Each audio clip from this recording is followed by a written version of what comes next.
Holy crap, I made 300 billion overnight.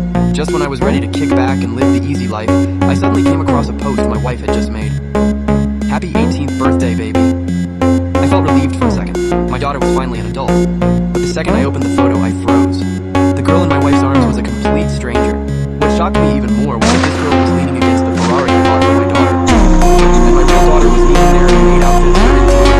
I instantly tried to take a screenshot to make the evidence, but my wife had already blown it. In a panic, I immediately called my wife back home. Who's that girl in the picture? Why is our daughter dressed like a maid? What are you talking about? My wife's voice suddenly turned tense. That is our daughter in the photo. She just thought I took a bad picture and made her delete it. After I hung up, my heart sank. As your mom, how could I ever mistake my own daughter for someone else? Something was seriously wrong. Whoever was hurting my daughter was suddenly okay. 7 minutes later, I was able to fly back home. By the time my plane landed at my private airport, it was Friday night. I didn't tell anyone I was coming. I went straight home with my bodyguards. The whole villa neighborhood was dead quiet. I stood at my front door and typed in the code out of habit. Chow Kiao's birthday, 080626. Wrong password. The electronic lock gave a cold little beep. I frowned and tried again. Same result. What the hell, I muttered.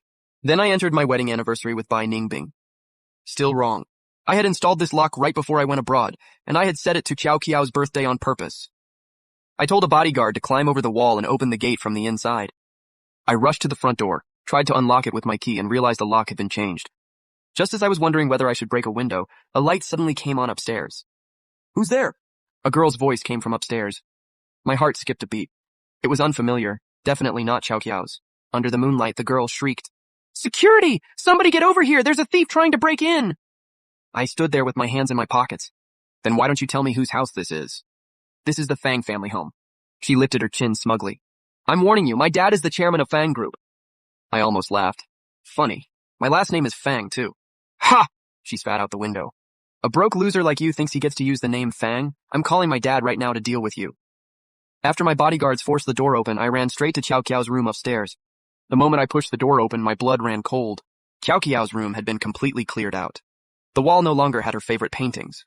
Instead, it was covered with photos of that stranger. The desk was full of someone else's makeup. And lying on Chow Kiao's princess bed, the one that should have been hers, was that same girl from the photo. Who said you could come in here? She shot upright. Not only was she not scared, she pointed at me like she owned the place. This is my room. Who the hell are you? I yanked the blanket off her, my voice shaking the windows. What are you doing in my daughter's room? She jumped up and shoved a finger right in my face. This is my house. I grabbed her by the shoulder and slammed her against the wall. Cut the crap. Tell me where Chow Kiao is. Xiao Yu kicked and struggled, but there was still a twisted grin on her face. Right then, 5 or 6 security guards rushed in, and the one in front pointed at